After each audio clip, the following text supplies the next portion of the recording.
Hello guys, welcome back to my channel and enjoy this fanfic part 1. Now let's start the fanfic.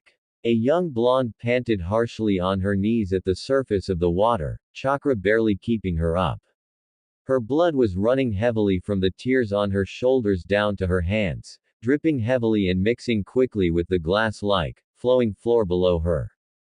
Black and orange clothing torn and muddied, a large patch of crimson was spreading from her chest. Her azure eyes reflecting the light of the full moon as she looked up intensely at coal-black eyes. The raven, who was in similar condition but with a long claw mark running across his torso, returned the strong gaze, supporting his upper weight on his thighs. The teenage woman finally broke the eye contact, looking down at the dark depths of the water, a small smile tugging her lips despite the situation. She shakily stood up, the red coat's black flames dripping with cold water, and straightened to connect with his dark eyes once more. Sometimes I wonder, the soft whisper escaped her lips, if I had the chance to go back, what would I say to my past self? I've been thinking about that since I was learning the art of seals with Ero Sennin. We never got to find a jutsu that could send us back in time, though, I abandoned the idea after he died. A hopeless smile touched her lips. But now I think, if I tried harder, would I have been able to stop all this from happening? Would I have been able to stop this tragedy? The male teen had his hands balled to fists, and a pained look flickered through his eyes as he slightly tilted his head down. The black and orange clad blonde didn't notice it. However, she had turned her head towards the white moon that hung amongst the darkness, accompanied with bright twinkling stars. It's too late now, she whispered ruefully. Tears streamed down her cheeks, and she bowed her head, wiping away the flow that didn't seem to end with her sleeve. His sandals caused ripples to form with each step as the man walked closer to her, slowly bringing his hand to touch her hair. It was mere centimeters away from reaching it, before he dropped it by his side again.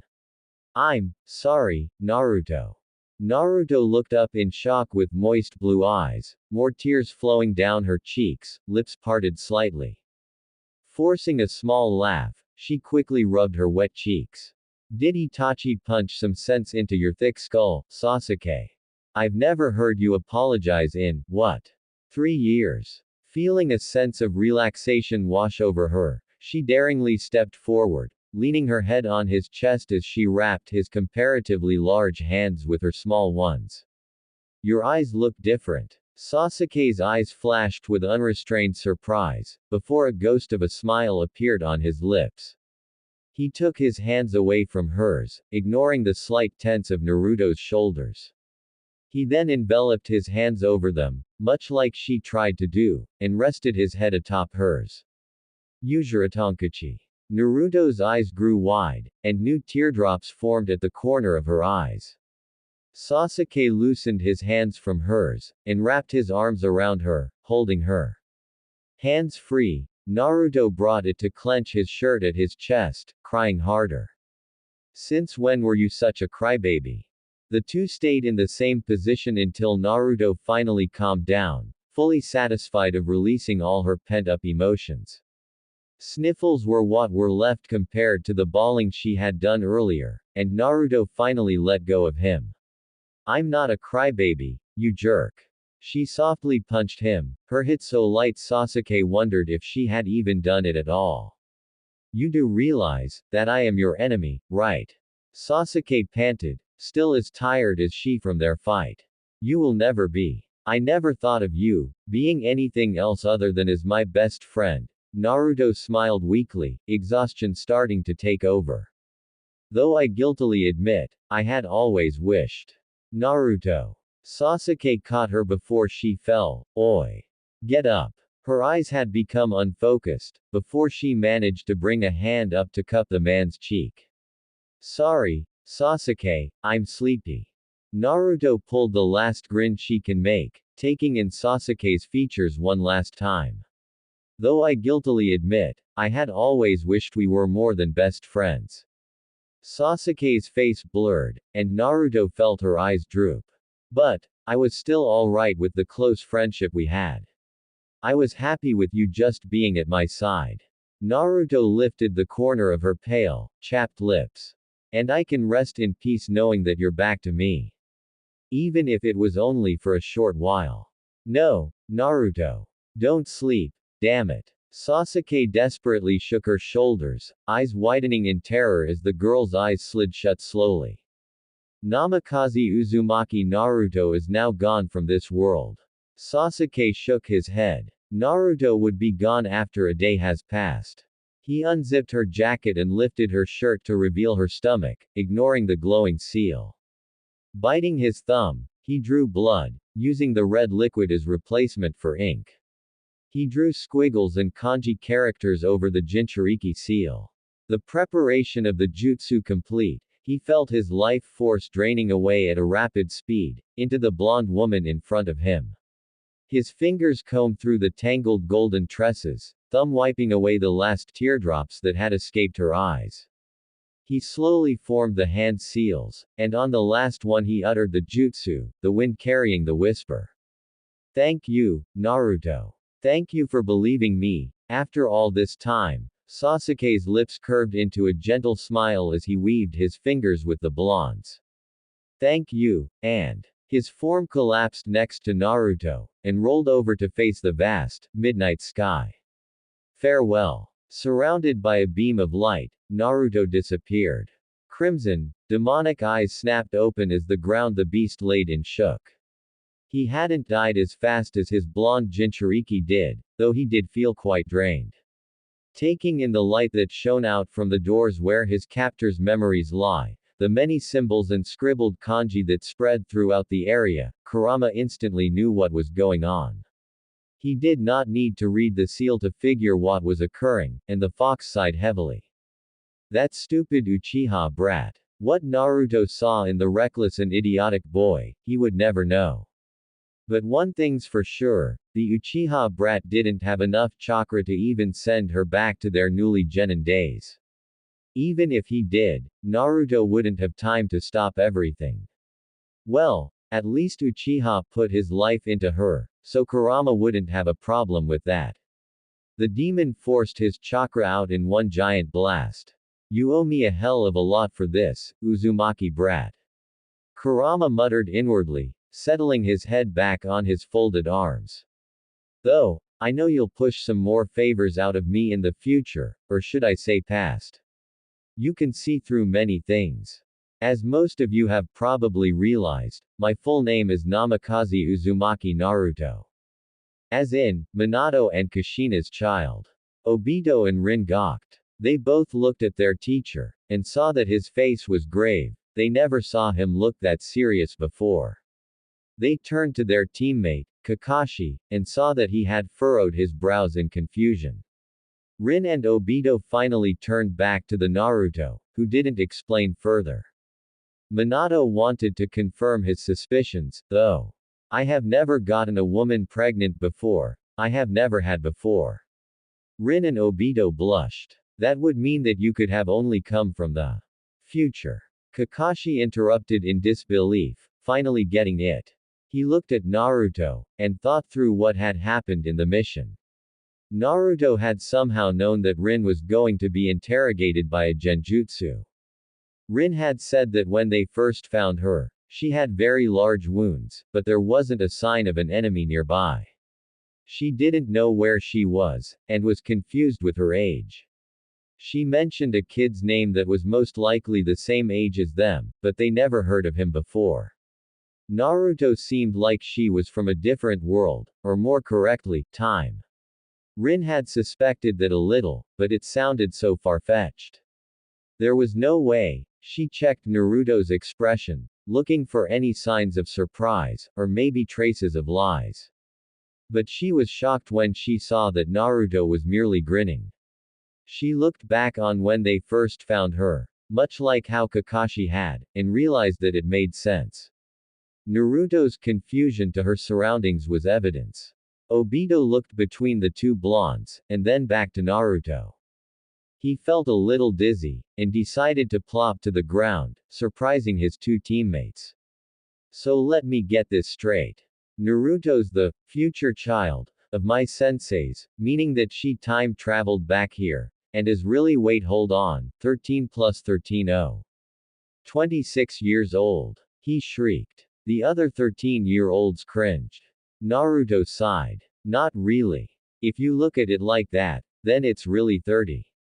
Obito gaped. Somehow I shrunk back from being 17 to 13 again. So it's really just my mental state that's older. Shut up, furball. Huh. Rin and Obito piped, as Minato and the Hokage narrowed their eyes. Sorry, that was just, you know what? I'll just tell you. It would make life easier and better. Naruto rolled her eyes. She was really starting to feel like Shikamaru. This was getting troublesome. At first, it was fun to see the looks on their faces, but now it was getting annoying what with all their questions, and it was time to get down to business. I came back here, from I think it's about 18 years into the future, and Kyuubi, Minato and Sarutobi ed in a breath. The Nine Tails. So it was true. Probably knows something about it. I was actually fighting to the death with Sasuke, the last Uchiha survivor. Obito widened his eyes, before narrowing them. The last Uchiha survivor. Everyone looked at him, seeing as he was an Uchiha, and a proud one. They expected to see him maybe looked shocked and scared, but they were surprised to see that he was serious. Obito wanted answers. What happened to my clan? Naruto twitched, not at the tone he said it, but from how he would react when she told them. Everyone caught it, and realized that it was probably quite messy. Obito clenched his fists, waiting. I think, I'll tell you guys everything, starting from Kyuubi's attack. That got everyone's attention. Kyuubi attacked the village on the day I was born. The fourth stopped him, and sealed it into me. He wanted everyone to see me as a hero, their savior, but of course that didn't happen. No one really noticed how she avoided to look at Minato. They were too shocked. Everyone hated me, except for the very younger generations. The Sandaime made it a law that no one shall ever speak of the incident, and ever lay a hand on me. But that didn't stop them from expressing their scorn for me. Minato clenched his fists. Where was I in all of this? Where was Kushina? Naruto didn't look at him. Dead. Everyone was shocked at how bluntly she said it, and looked at her father in concern. Minato's fists were now shaking, his jaw clenched. How? You both died, protecting the village and I from the beast. Well, there's more to it. I think the Sandaime understands what happened though. The old man pinched the bridge of his nose. She sighed. Okay, I don't really know how I should put this, so I'll say everything I experienced and heard in order. I warn you, though. It's going to be long. They all nodded. They needed to know. After the attack I grew up, isolated and lived through the glares, the whispers, and the hatred. I didn't know why they hated me so much, and I felt alone. Until I met Sasuke. For the first time since she told them about the future, they saw her eyes light up in happiness. It was after the Uchiha massacre. Everyone ed in a breath. Obito looked down with trembling fists. And Sasuke was the only one left, except for his brother, who was the one who assassinated the clan. Rin gasped, while everyone else was frozen, unable to utter a word. Naruto let out a shaky breath. We were 7 at that time, and that was the time he started getting all moody. Itachi said to him that if he were to kill him, Obito whipped his head up to see Naruto, and ran to her, grabbing her jacket. Itachi. You've got to be kidding me. He's my cousin, damn it. Was I also killed by him? Naruto's face was expressionless, while Obito's was the look of anger. Minato, who was closest to Naruto, held the boy's wrist firmly. Obito. Let go, and let her explain everything. I understand that you're having trouble coping with all of this, but we need to know. No, you weren't. You were supposed to die in the cave. Naruto cringed. She could have worded it a little better. You pushed Kakashi out of the way from the boulder, resulting in you taking his place. Everyone whipped their heads at Obito's direction, who was shaking. So, you're saying, that if you hadn't appeared I would have. He trailed off, and Rin walked up to him to hold his shoulder firmly, wanting to comfort him. Kakashi looked down at his feet, feeling the guilt gnaw his heart. Naruto looked away. Yeah. That's what was supposed to happen. But also, if I hadn't appeared, Kakashi would have lost an eye, and you would have unlocked your Sharingan. Kakashi and Obito looked up with wide eyes. Obito, your right side was crushed by the boulder, and your left side was left unharmed. You forgot to give Kakashi a present for his success in going up a rank, am I correct? Obito nodded, and Kakashi stepped back in shock, realizing where this was going. As a late present, Obito, you gave Kakashi your left eye, your Sharingan, with Rin's help.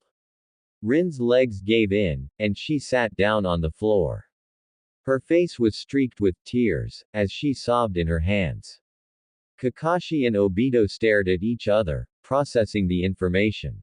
Minato looked away from everyone, shutting his eyes as he clenched his fists. The Hokage gazed solemnly at his hands that rested on the desk. Naruto decided that the silent pause was dragging on for too long. Do you want me to continue?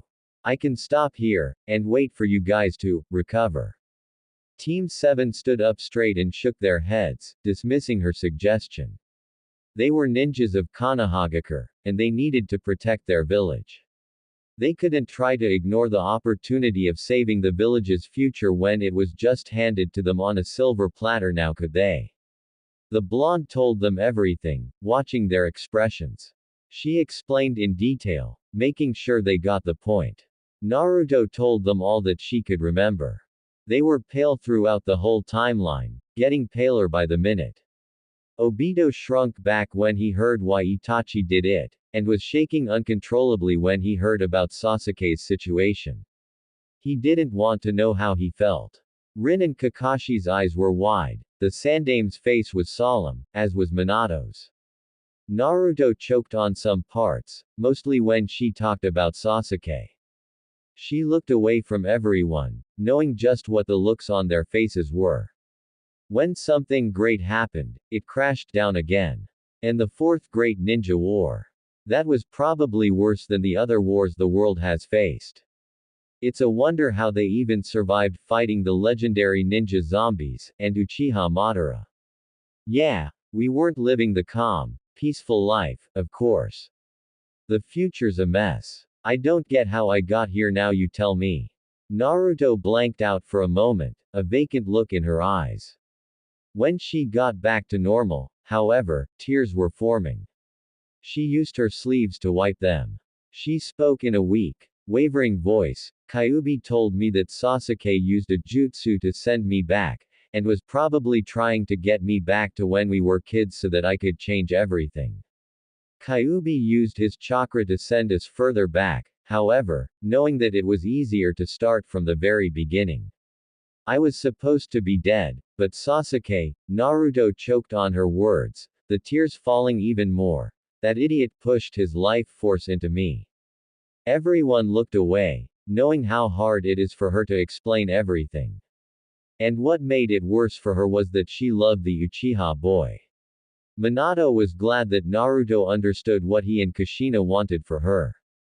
He was glad that his daughter had grown up to be a kind-hearted, understanding and strong woman.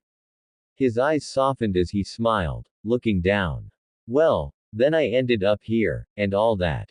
I plan on changing the future completely, and I would need everyone's help. Naruto concluded, remembering what Itachi had strictly told her.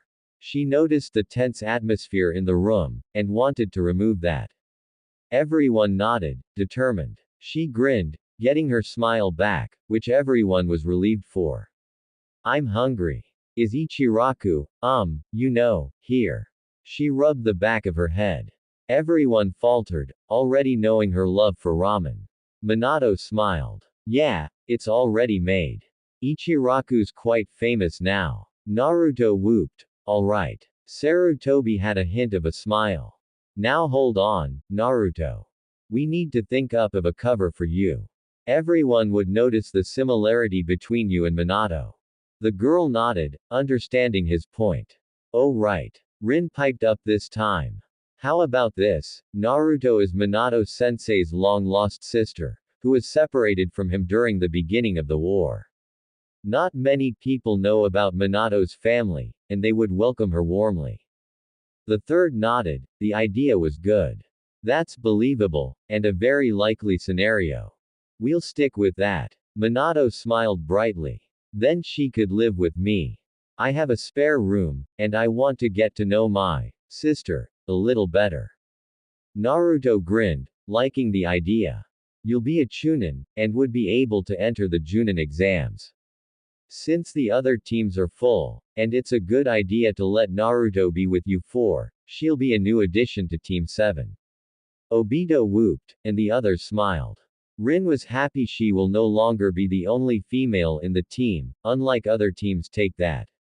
Minato was happy, he could spend some time with his daughter, and Kakashi liked having the blonde around. Obito liked Naruto, they were like twins. Yeah, they were going to have a perfect time with the blonde Jinchuriki. Tuki and Minato's team was absolutely horrified when they saw how fast the girl could eat. She was currently at her fourth bowl. They had barely even finished their first or second bowl. Rin's sweat dropped, as she weakly said, Naruto. Why don't you slow down? It's bad for your digestive system. Naruto blinked, and swallowed. And sheepishly scratched her head. Oh right, sorry. I was hungry. But man, I'm stuffed. Kakashi snorted, catching everyone's attention. You eat like a pig. He blinked when he felt strong killing intent, and automatically reached for a kunai. He flinched when he realized that it was the pig who was leaking it. Naruto snapped her chopsticks unconsciously, scaring the people at the stand even further. Excuse me. She gave him a sickeningly sweet smile. No, it's nothing at all. Kakashi squeaked, trying to avoid pissing off the already pissed girl. She returned back to normal immediately, the tense air evaporating in a second. The people at the stand let out the breath they've been holding in relief, and ate at peace. Tuki and Minato sighed, obviously experiencing this before with their own wife or girlfriend. Naruto chattered away to Rin. The blonde huffed. Honestly. I swear, he's such a prick. Well, I guess every Team 7 needs one. She rolled her eyes, as Rin giggled. Boys sometimes need a punch at the head, of course. They need someone to knock some sense into them. Naruto nodded at her logic. Obito had unconsciously been inching away from them, closer to Minato. He would never understand girls. Naruto looked around the streets feeling nostalgic. It was just like how it was before the Chunin exams incident. She grinned as she waved to a bunch of people who were whispering and waving back excitedly as they watched her walk with the famous yellow flash. It was different from the icy glares she received in her childhood, and was quite similar to the warm welcome she had when she came back from the talk with Pain. She noticed the route they were taking was very similar to the route she used to get back to her apartment, too. Minato watched in amusement as she soaked her surroundings in.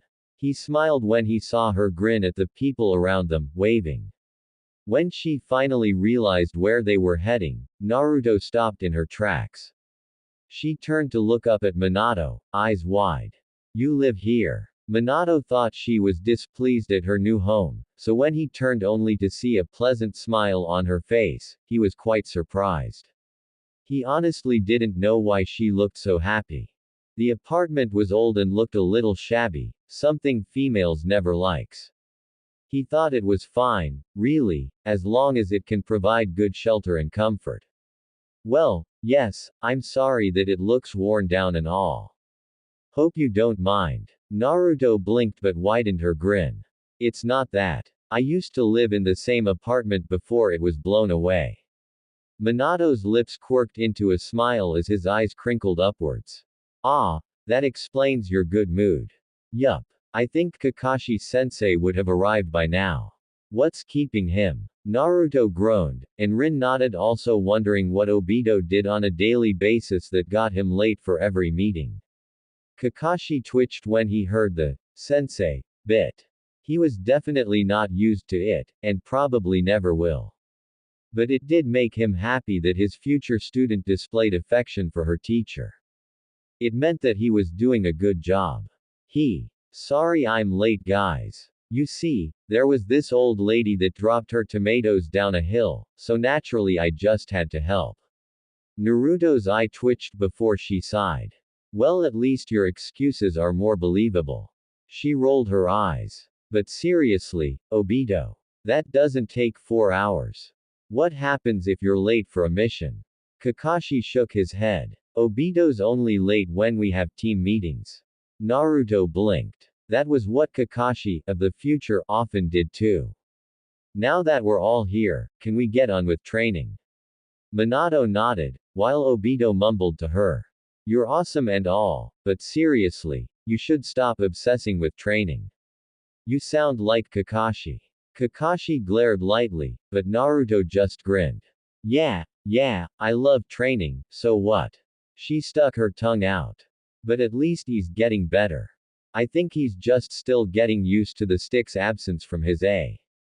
Rin hurriedly spoke up, blushing. Let's just get on with the day, shall we? She pleaded. Minato nodded, shaking his head at his daughter's indecent use of words. Let's start with the usual spar. Obito, Rin, you both start first. The match was a taijutsu spar, seeing as both opponents weren't able to use ninjutsu. Obito's fire techniques were too dangerous, while Rin's strong point was hand-to-hand combat. She also used chakra to help her in speed. Naruto recognized that Rin's way of fighting was very similar to Sakura's before she became Tsunade's apprentice. It works well, but only against people who tire easily. Rin would have to lose both chakra and stamina, and can only use close-range combat, seeing as it was taijutsu. The blonde smirked. She could teach her some of what Sakura showed to her. Naruto had good enough control to be able to do a little of Sakura and Tsunade's method of taijutsu. Rin's chakra control was quite impressive, much like how Sakura had been. It's a good idea. Alright, that's enough. Minato spoke as he raised an eyebrow at Naruto's expression. Obito, it would be a good idea to learn more techniques. If you were to be against an opponent who you don't want to injure too badly, say a potential spy, you'd be restricted to using either taijutsu or D-to-C rank jutsus. It would cause you to be at a disadvantage. Rin, you are great, but you'll have to grow your chakra levels, stamina and learn long-range techniques. Obito and Rin nodded, keeping what he said in mind. Next. Kakashi, Naruto, you're up. Obito whooped, wanting to know who'd beat the other. He grudgingly admits that Kakashi was the strongest out of them, but now he didn't know who was the best. Naruto was pretty strong from what he had seen, and she had more experience, after all. Rin also thought the same, anticipating the match. Seeing as how Kakashi wasn't going to start first, Naruto formed her favorite hand seal. Kage Bunshin no Jutsu. 4 clones appeared, and along with Naruto, they formed a circle around Kakashi. Kakashi widened his eyes, knowing where this was going. As he expected, all of the clones and the original attacked him, giving him a hard time to find the original. He didn't notice one of them make another shadow clone appear behind him quietly, and didn't notice it run up to a tree. Minato widened his eyes at the tactic. It's very smart and perfect for one like Naruto, who has an extraordinary chakra level. Obito and Rin watched in amazement. They knew Naruto wasn't using anything she learned after she was 13, since she said it felt unfair. Kakashi was rather put off with that, but didn't say anything. The prodigy finally got rid of 4 of them, and was fighting off the one he expected to be the original. So imagine his surprise, when he kicked it and the blonde disappeared in a puff of smoke.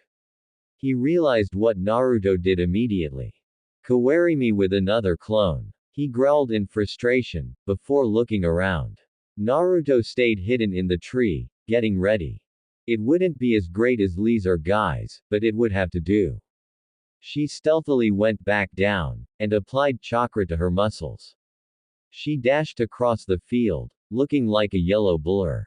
When Kakashi noticed her, it was already too late. His face twisted in horror when he recognized where this was going. Instead of the green blur he was used to, it was a flash of yellow. She jumped and twisted her body to apply all of her strength to her foot. Konoha Senpuu. Kakashi was sent backwards when Naruto's foot collided with his cheek. Obito and Rin gaped, as Minato struggled not to laugh, acting very concerned like the caring teacher he was. When Kakashi was still lying on the ground, Naruto swore, "Shit." She ran to him, checking for severe burns, or anything. She really did it. "I am so sorry, Kakashi. I didn't mean to hit you that hard." Kakashi's eyes screwed shut in pain, as he slowly propped to his elbows. The rest of the team came along too, worried. Kakashi, trying to save his pride, shook his head slowly. "It's all right. I'm fine." When they were sure he's safe from harm, Obito grinned at Naruto, who was still apologizing. "Man, you were awesome, Naruto." The girl shook her head furiously, still guilty. "No, I used Lee's technique, which was something I learnt from observing after I was 13. I cheated." Kakashi got up, patting dirt off his pants. "That's not true. It showed that you were serious, which is something I'm thankful for. I wouldn't live with myself if I had been beaten by a girl my age who wasn't even trying." He smiled, which made Obito gape again. Rin rolled her eyes and smacked Obito lightly at the head. Naruto looked down so that she didn't see his face. What's wrong with her? She was used to the odd eye smiles she received from him before, so why not now? She fidgeted, and concluded that it was just because he didn't cover his left eye, and that he was younger. Yeah, that's it. Feeling more confident, she looked back at the team, who stared at her in concern. Minato coughed, gaining attention from everyone. "Kakashi, you need to work a little more on your observation skills. It's very advanced, but people could mask into their surrounding quite well, although I'm still not sure how Naruto managed to do that, what with her very bright sense of fashion." He pointedly looked at her blue and orange jacket. "Naruto, although you escaped quite well, it's probably a good idea if you change to a more darker color." Naruto sheepishly giggled. "I was wearing black and orange before I time traveled." Kakashi deadpanned. How did he get beaten by this orange-obsessed girl? Was she even a female? Obito grinned. Well, he knew what to get her for her birthday. He has an extra set of goggles, which was quite new. Rin facepalmed. Minato rolled his eyes. That's an improvement. Naruto, I didn't really notice much mistakes or improvements you might need, but it would be easier on all of us if you wouldn't use a handicap. I think you would want to work on your other techniques, seeing as how you've returned to being 13 again, which causes you to have to relearn everything. Naruto nodded. But I can do that later. Can I show Rin something? She asked, excited. Minato nodded, and looked at Rin in confirmation. Is that alright with you? Yes, but what do you want to show me? She asked. Naruto just smirked, and Rin just knew, that smirk was bad news. Alright, now that we have an idea of everyone's strength, let's get onto training our weak spots. You said that you would like to be like Tsunade Bachan, correct? The young medic Nin nodded. Great. I know some things about her fighting style.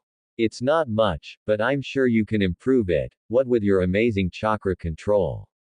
Rin blushed at the praise and suddenly found her sandals interesting. Alright, so it goes like this. Obito and Kakashi glanced at the two girls in interest. They saw that Naruto was about to punch the ground, and wondered if Rin had somehow gotten her angry. So imagine their fright when they saw her form a large crater with her fist. They would never look at her the same way again. Ever. Minato watched in entertainment when he saw the horrified looks on the two boys' faces. He was surprised that Naruto knew how to use Tsunade's technique, but remembered that Naruto was her apprentice's best friend. He watched Rin's look of awe, eager to learn it. He turned back to Obito, who weakly mumbled. Note to self: never piss Naruto off. Result would be sickeningly unpleasant. Kakashi merely nodded. Kakashi sighed as he lied on his bed, facing up at the ceiling with his head on his folded arms. It had been a long day, and just after a mission, too. He thought back to what Naruto had revealed to them. He seriously couldn't imagine himself to be the goofy, perverted teacher she had listed him as. He was even more shocked that he'd take on the responsibility to be an instructor, Naruto's instructor. Had Naruto have never appeared, he would have lost an eye, and Obito would have been killed. Obito didn't get his Sharingan, but there was a hint of it. Obito's irises changed slightly when they fought the ninja, which pleased the boy greatly. It was like Naruto was an angel sent from heaven. Ever since Naruto's been around, Obito had gotten a little more mature, which was something Kakashi could definitely live with. He smiled as he rolled to the side. She was interesting, he'll give her that. Naru was woken up by the sound of the door banging, which was slightly muffled by her room's walls and door. She rubbed her eyes, trying to shake off some of her sleepiness and checked the time. 7:30 a.m. She got out of bed drowsily, mumbling incoherent words. When she walked through the hallway, she heard a familiar feminine voice. The owner of the voice sounded very eager, seeing as how she kept pestering her dad. What's this I hear about a long-lost sister? Is she up? Can I meet her? Naruto had to blink twice when she saw the flaming red hair, squinting to make sure Minato was blocking the woman, standing at the door. She widened her eyes when she realized it was really her. Her mom. She rushed to the bathroom to wash her face, and combed her long hair quickly. She dashed back out to the living room, keeping herself composed. This was a woman who she hadn't met, and has no relations except through Minato, her long-lost older brother. She chanted in her head. Minato hadn't noticed Naruto in the room, too busy trying to calm his girlfriend down. He had to warn Naruto first, who fortunately might still have slept through the racket. Alright, I'll go check, Kushina. Hold on a moment. He was surprised to see Naru, who seemed to have already washed up. He coughed in his hand, and introduced the two to each other. Kushina, meet Naruto, my sister. Naru, meet Kushina, my girlfriend. Kushina's eyes brightened up considerably. Naruto grinned, waving. Hi. Kushina Nichan. That got a squeal out of her mom. I never heard that she was this cute. She pushed her boyfriend out of the way, who yelped as he was sent crashing into the wall. Hi. My name's Uzumaki Kushina. Nice to meet you. She crouched down and shook Naruto's hand, who blushed. She rubbed the back of her head. The name's Yu Namikaze Naruto, but call me Naru. Pleased to meetacha. She looked back at the man who was supposedly the infamous Yellow Flash, twitching on the floor, a crack on where he hit against the wall. Kushina followed her gaze and laughed nervously. Minato.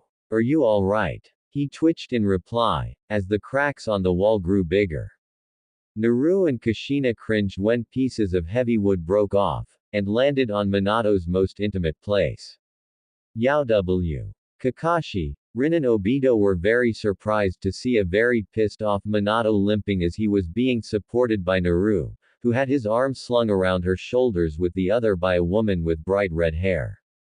They recognized her immediately. She occasionally came by to watch their training, and she was quite famous for her specialty in sealing, pranking and scaring the hell out of people. She was the red-hot-blooded habanero. Minato-sensei. Naru. Kushina-san. Rin, still in her surprised state. This was probably the first time they have ever seen their sensei that mad. Scratch that, this was their first time seeing him mad. He was always calm and collected, so what happened? Kushina and Naru grinned, and the other 13-year-olds gaped. If Naru had a red wig and paler skin, changed her eyes to darker blue contact lenses, and erased her whisker-like marks, she'd be an exact replica of her mother. Hey kids. Sorry I arrived so late. I had been attacked by a boar. Minato glared at Kushina, who glared back, while Naru chuckled weakly. Rin and Kakashi decided not to ask, not wanting to further irritate the already angry man. Obito didn't, however, oblivious to the tension. A boar. Now that's worse than my excuses. He laughed, but shut up when his sensei merely looked at him. He yelped and hid behind Rin, who twitched an eye at his idiocy. Minato's dark chuckle turned into a full-blown, outright creepy, evil laugh. Naru then let go of him rather harshly, seeking shelter in her new teammates.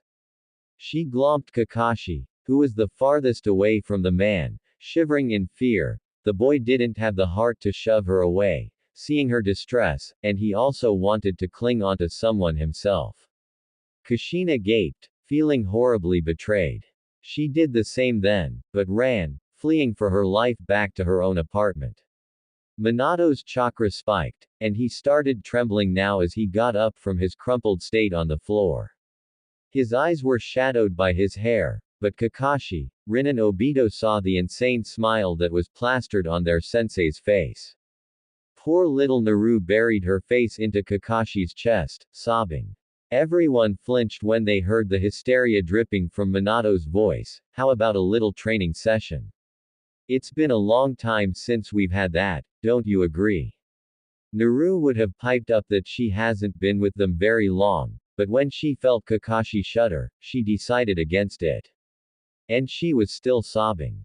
Their training session would have sent even Guy a run for his money.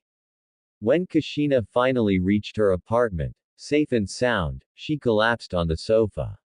She let out a breath, and giggled. That was the first time she had ever gotten Minato so furious, and despite the fact that it was directed at her, she was laughing. She hasn't had that much fun in quite a while. But Naru was such a cute girl. Kushina squealed in a pillow, trying to muffle the sound so that she didn't disturb the neighbors. Minato would have trouble keeping all the boys away. She, of course, was going to protect that girl, but she would want her to get a boyfriend. Preferably a good-looking one, maybe one like Kakashi or Obito. Ah, she loved Naru already. She drifted off to sleep for a while, and was stirred an hour later. She got up at the sound of knocking, and rushed to open the door. She was pleasantly surprised to see Makoto, her best friend. Hey Makoto. How's everything going? She greeted. Makoto giggled at her cheerfulness. Hello Kushina. You sound very happy. Have you met the long-lost sister? She inquired. That made Kushina's bright smile evolve into a grin. Hell sorry yeah. She is such a cutie. Before that, though, why don't you come in? Kushina chattered about the young blonde girl while pouring some tea to their cups, as Makoto listened to every detail enthusiastically. She smiled and thanked her as she sipped. Kushina told her what she did to Minato rather guiltily, and Makoto laughed. Wow, I can't wait to meet her now. You've gotten me impatient, Kushina. She pouted, and the redhead laughed. Speaking of kids, how's little Itachi? 5 years old, was it?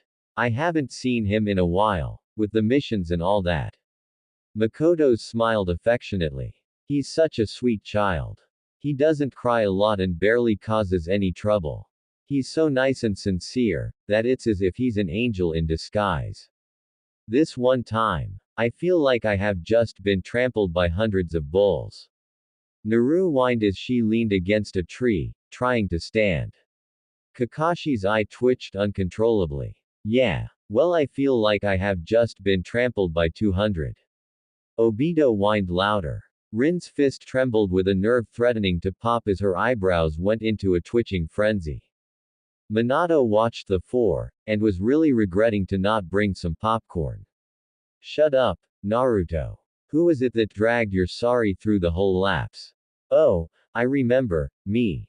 Naruto blinked at the obvious irritation in his voice and looked up in surprise. Wow, you swore. Never knew you had it hey. Watch the face. Obito laughed as he pointed at her misfortune. He abruptly stopped and flinched when he felt a glare directed at him, remembering that he also made Rin pull him throughout the whole run. His neck craned as his head robotically turned to the brunette's direction, only to be sent flying from the punch. And Rin was glad she learned how to add chakra to her attacks beforehand. Until she saw the result of where she sent Obito to. Minato watched with forced amusement while Rin watched in horror as Obito crashed into Kakashi, forcing him forwards. Forcing Kakashi's lips to Naru's. Naru stuttered when he finally pulled away from her, and Kakashi took a step back. Wait, now he took millions. Naru traced her lips with her hand, trying to confirm what she had just experienced. As she stared wide-eyed, Kakashi did the same, staring right back at her. And Obito just had to open his mouth. Look on the bright side, Kakashi had his mask on. Naru cracked her knuckles with a look of pure, unadulterated hatred and ignored Obito's, calm down, now.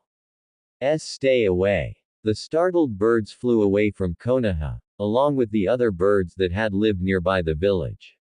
Ah! Naru huffed as she walked away from the unconscious boy, and walked straight to Rin.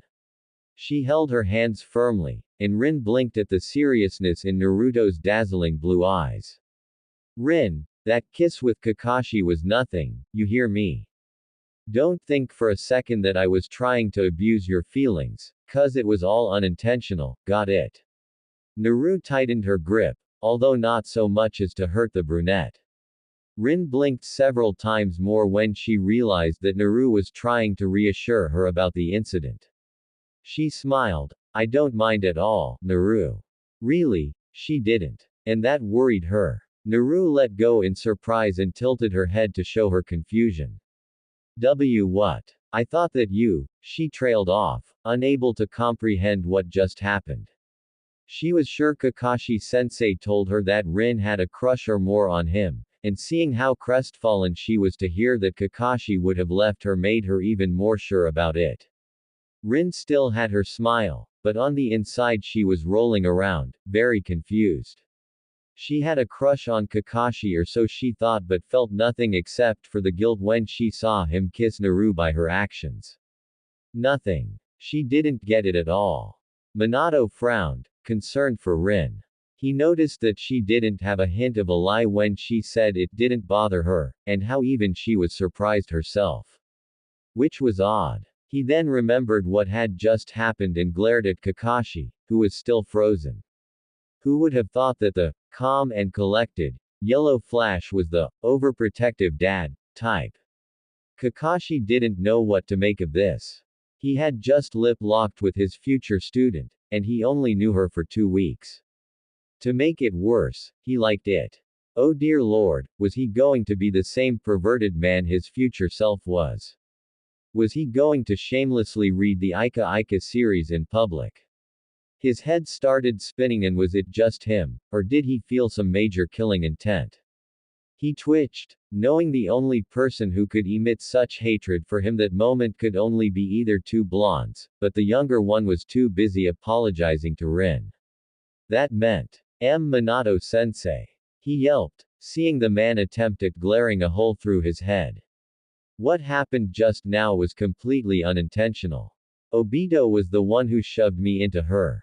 That kiss. Minato's glare intensified, so Kakashi changed his choice of words. That form of contact was not on purpose. He backed away slowly as his sensei had steam forming out of his ears.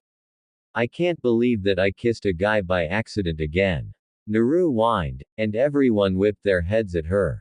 Again. When was your first time? Was he cute? Rin gushed. Naru shifted uncomfortably and blushed. Oh right, I didn't mention it before, did I? I was pushed into Saw. She was cut off by a loud screech. Girls. Kakashi's here. Even more screeching. Kakashi widened his eyes, and placed Naru in front of him as a shield. The human shield's eye twitched, feeling as though she has been stuck in this position before. Oh, right. When Sasuke was too scared of facing his morbid fangirls. Judging by his strong grip on her shoulders, he was frightened. She tried to glare at him, but he only clenched harder. Ow. Geez, what is your Gia? Apparently, the insane girls took their position the wrong way, and now she were being chased. What are you to Kakashi, huh? Who are you? Hey. Get back here and explain, you nobody. Nobody. Naru ran all around the village in mute anger until she finally found an alley, the perfect hiding spot. She also only just remembered that she had dragged Kakashi with her in her panic, and looked around to find him crumpled on the floor, out in the open. Should she help him? After he just used her. But he might be tortured by the girls if she doesn't hide him soon. Naru really hated being a kind person. She dragged Kakashi into the narrow alley and climbed up using chakra the wall of a building as she swore the whole time through.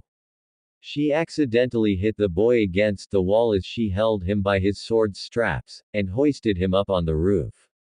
God, what did they see in you? She poked him on the ribs, thinking he was still out cold. Until he twitched. Naru narrowed her eyes. You were awake the whole time. She paused, waiting for him to give up the act. Get up, you lying bastard. She jabbed him in the stomach when he didn't. Hard. He groaned in pain as he doubled over and Naruto smirked in satisfaction. Kakashi glared. Geez, woman. Are you even female? He pointedly stared at her. Naru, mortified, trembled in absolute fury as she covered her chest. This idiot. Yes. They're bounded, idiot, I'm a kunoichi. What do you expect? And stop looking at me, pervert. Kakashi widened his eyes. Naru's words rang in his head non-stop. Pervert. Pervert. Pervert. Naru raised a brow. Kakashi. Oi, you there. Earth to eep. She yelped when he suddenly turned and held onto her shoulders, eyes wide with terror. Tell me, am I turning into the idiot my future self was? Naru blinked, startled, then laughed. She laughed. It's not funny. Ha ha. Kakashi, that's just priceless. You should have seen the look on your face. She clutched her sides. Hey, no, you're not like him at all. You're too stiff. Kakashi grunted as he looked away. There was an awkward pause, until Naruto broke out into another fit of laughter and Kakashi's lips twitched. Rin and Obito waved at the two as they walked back to where they left the team. Rin asked, where on earth have you been? Naru rolled her eyes. Kakashi acted like a damsel in distress, and counted on me to save his sari. Kakashi glared. He pretended to faint, and I had to drag him all the way up a building to hide him. She blinked, as if remembering something. And I just found out that he was a pervert moments ago. Kakashi panicked, knowing Minato would skin him alive and hurriedly shut her mouth. MMPH. Minato's eyes squinted at Kakashi in suspicion, before rolling his eyes. Obito grinned, who would have thought, Rin giggled as Naru high-fived him. Minato felt rather guilty for the training he'd put them through, so he decided to give them a treat. Who's up for ramen? I'll pay. He saw the bright twinkle in his daughter's eyes, and regretted it immediately. Me. Obito snuck quick glances at Kakashi and Naru, who were both talking about training as they walked to the stand. Rin caught him, and elbowed his ribs lightly. I don't think they'll appreciate it if you keep looking at them like that. She whispered, raising an eyebrow as he grinned. He kept his voice low. Don't you think that those two have been a lot closer recently? I think forcing them to each other helped. Although it wasn't intentional, Rin nodded, also thinking the same. And, Kakashi got less arrogant ever since she came. I think it's a great idea to push them further together, what about you? Rin grinned at him, yeah, count me in. Minato rolled his eyes at his student's antics. Trust Obito to try and play matchmaker. But he had to agree, Kakashi's been kinder recently, but it might have been because of what nearly happened to Obito. Although, he thought grimly, Kakashi seems to be interacting mostly with Naru. Kakashi suppressed the urge to smack Obito upside the head, as he heard everything he said thanks to his sensitive ears. He looked from the corner of his eyes to his left at Naru, who didn't seem to notice, seeing as she was farthest away from the Uchiha and was in deep thought. Kakashi was sure that Naru was only a friend to him, and an odd one at that. He sneaked a glance at the blonde, who added a bounce to every step she took. Hey Naru. What was your Kakashi like? The boy mentally face-palmed at how weird that sounded. Naru grinned as she remembered the tall, lazy, silver-haired man with his orange book in hand. At first I thought he was a bastard, since he acted like how you do right now. Kakashi faltered. But then I changed my mind when he said stuff about teamwork at the end of our test. I thought he was awesome. Kakashi's eyes widened a fraction, not expecting such a praise. Spending time with him was fun, even though he seemed mostly interested in reading porn. She smiled fondly. Kakashi shifted, wondering if he should, and then decided, how about me? He asked casually, trying to act mildly curious. Naru blinked in surprise, and thought for a minute. I think you're cool. Although you act a little cold and all, I have a good time when you're around. Kakashi was, to say the least, shocked. He thought that he was rather boring to be around, or too strict about things, but here was Naru telling him that she has a good time with him. Naru waved a hand in front of Kakashi when she noticed he stopped walking. Oi, Kakashi. You in there? She knocked his forehead protector. We're already here, you know. She looked to see that everyone else already sat and ordered, so she pulled on Kakashi's sleeve. It still bothered Naru to see Kyuki with brown hair and not the gray she was used to, or the fact that Ayame wasn't working there and was currently at home playing with her dolls. She sat next to Rin, who was on her right, and Kakashi on her left, at the very end of the counter. Kyuki-san. Miso with lots of pork please. Kyuki chuckled. It still surprises me how you already know what to order without the menu, Naru. She grinned, and was about to say something only to be cut off by a very loud voice. Hitaki Kakashi, my eternal rival. A bright green blur passed by her left, knocking Kakashi off his chair. Naru stifled a laugh and innocently looked to the side as Kakashi glared at her. He grits his teeth. Would you kindly get off, guy? Naru couldn't stop it this time. She laughed. Guy got up and turned to her, forgetting to help his eternal rival up. You must be the lovely beauty of Konoha. I've heard many things about you, and I've heard that you are the Yellow Flash's long-lost sister, am I correct? Naru spluttered. The lovely, what? But yes, I'm his younger sister.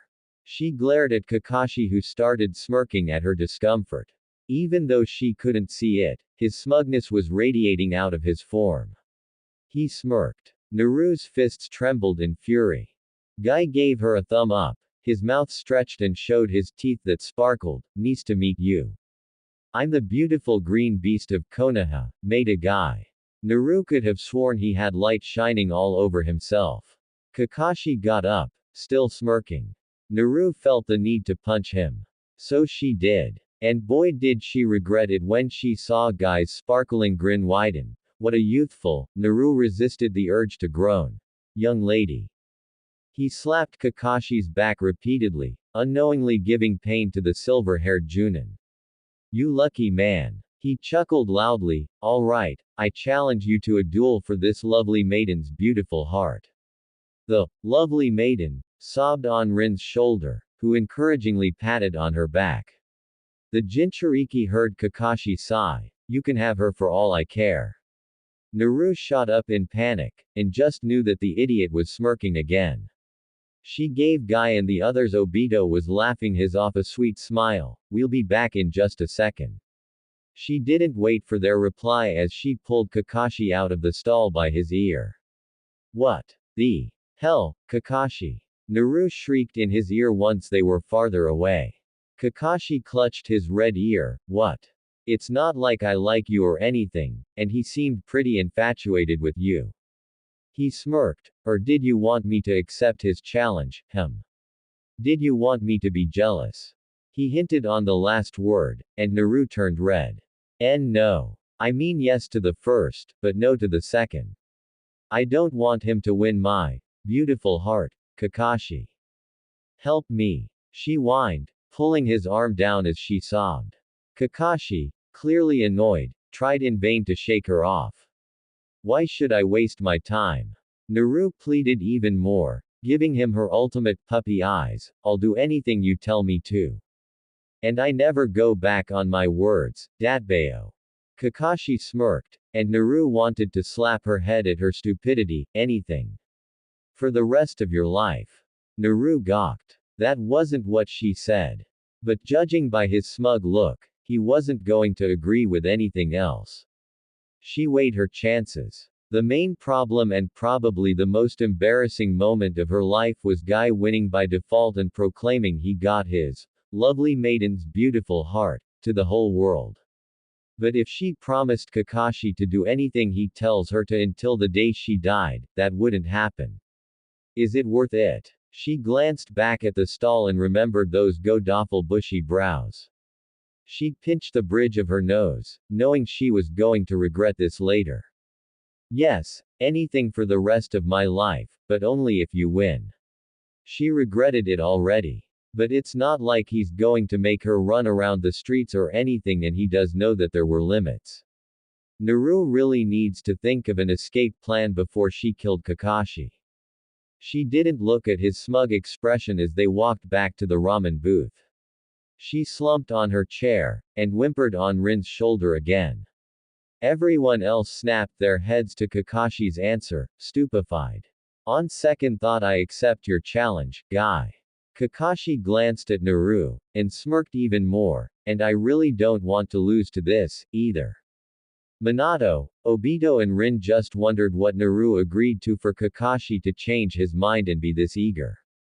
They looked at her weeping form and concluded it to be a very, very dreadful for the blonde, but they understood that she had to take drastic measures. Obito and Rin shuddered at the sight of those eyebrows while Minato moaned along with his daughter. Guy grinned determinedly, Yosh. Then how about a youthful match on taijutsu? Naru fell off of her seat. But. That's. Kakashi chirped. Perfect, so should we start now? Naru looked appalled. But he's a taijutsu specialist. That's unfair. She went back to bawling her eyes out onto Rin's now soaked shoulder. We haven't even eaten yet. Guy blinked. Oh, yes, that was right. I was so caught up in the heat of it that I have forgotten to eat. Guy jabbed his index finger to Kakashi. We eat, then spar. Rin was about to say something, but stopped when she saw the cunning look in the silver-haired boy's eyes. After doing a lot of thinking about her situation, Naru just realized that she did a very stupid mistake. She could have just confronted Guy about it and tell him that it bothered her, since he was a gentleman, and gentlemen did not cause trouble to ladies. It's an unspoken rule. She slapped her head at her stupidity, and felt Kakashi's smirk directed at her. She was too distressed to care. There were too many things going on today for the poor blonde. She had been terrorized by her dad and probably did a year's worth of training.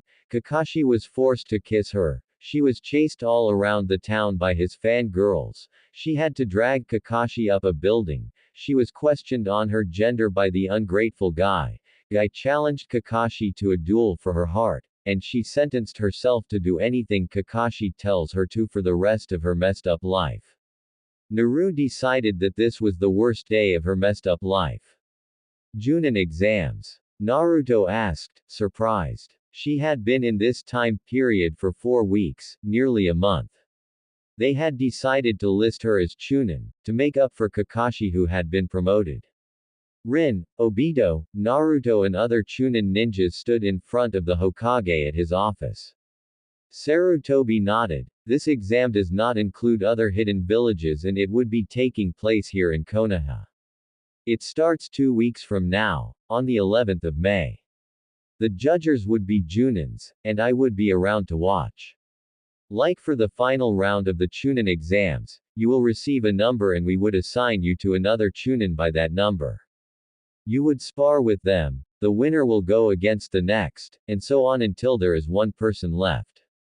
The people supervising would judge whether you are worthy of earning the rank by your skills, so even if you lose you would still have a chance.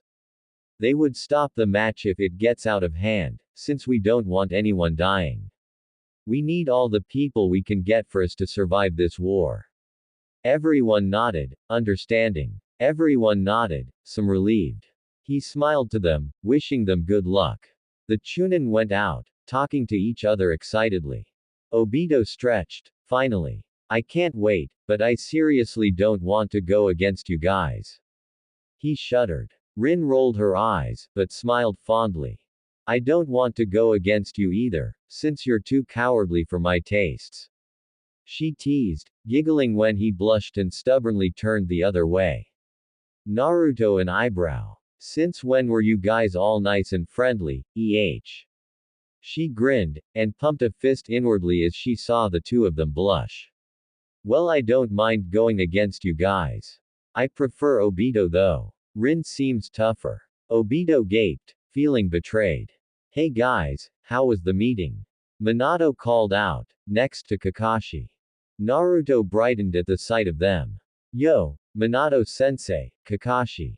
She waved and ran to them, along with the other two.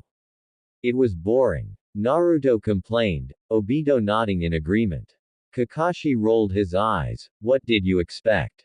She glared heatedly at him, still mad at him for winning against Guy but somewhat relieved. She didn't know how she would react had bushy brows of this generation won. Those caterpillars made her shudder uncontrollably. Flashback. Once they finished eating, they went to the training grounds.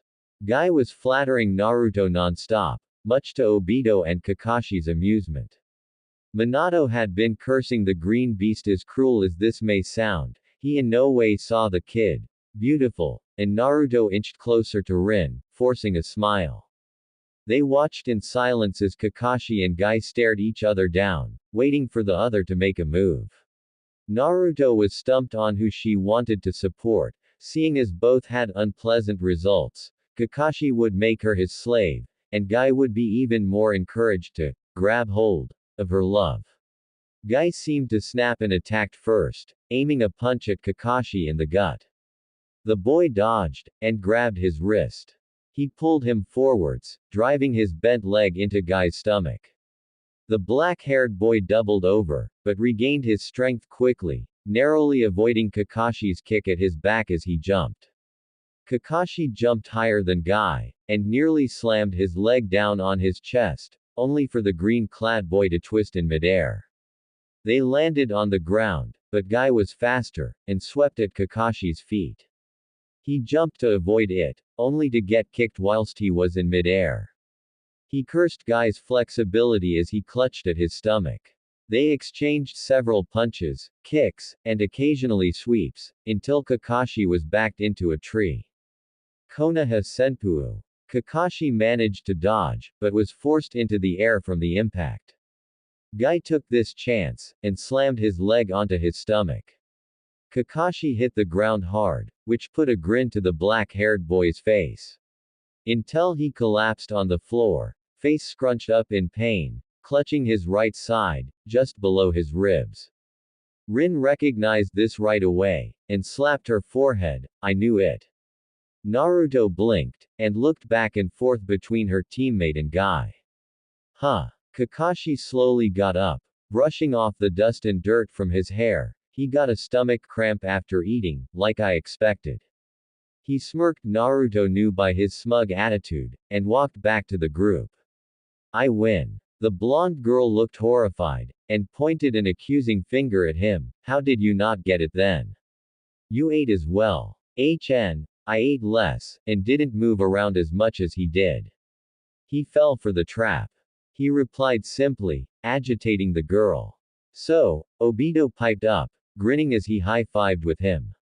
What does Kakashi get for winning? Naruto yelped and hid behind her father when she saw Kakashi's cunning gaze. She'll follow commands like a dog for the rest of her miserable life. Both blondes glared at him, trying to burn a hole at his head. And she doesn't go back on her word, do you, Naruto? I smiled. Minato sighed as he looked at him sternly. Isn't that unfair on Naruto's part? She only asked for a favor, Kakashi. As your sensei, I'll limit it to 3 commands, so think of Naruto as a genie that grants you 3 wishes. Kakashi nodded, disgruntled. But he guessed it was unfair of him. The girl couldn't love her father any more than she already did, and hugged him tightly. End of crappy yet somewhat happily ever after flashback. Naruto blinked. It's been nearly 2 weeks since then, and Kakashi hasn't asked anything yet. She was hoping he would use it up, since she wanted to get it over with. As they walked to the training grounds, she snuck a glance at him. Unfortunately, he caught it. What do you want? Naruto huffed, and turned the other way. She heard him snort and talk to Obito as she whispered to Rin, do you know what he's up to? Rin looked at the silver-haired boy then back at her blonde friend, what do you mean? Naruto crossed her arms on her chest, he hasn't asked for any wishes, she air quoted, to me yet. And, judging by how he loves annoying me, I was expecting him to jump at every opportunity, and use up all of it. Naruto pouted, but saw the look on Kakashi's face. She somehow took that as a silent, I'm too smart for the likes of you. Her hands twitched at the thought of pulverizing him. Rin rolled her eyes at the two. I don't know, people usually say that when a boy teases a girl, it means that he. Naruto pulled the strands of her hair in irritation. Don't you dare finish that sentence, Rin. I've heard that from Sai already. Well, let me tell you, it ain't true, damn it. Kiba likes Hinata. That caused everyone to cast her strange looks, and she scratched her head and let out a nervous laugh.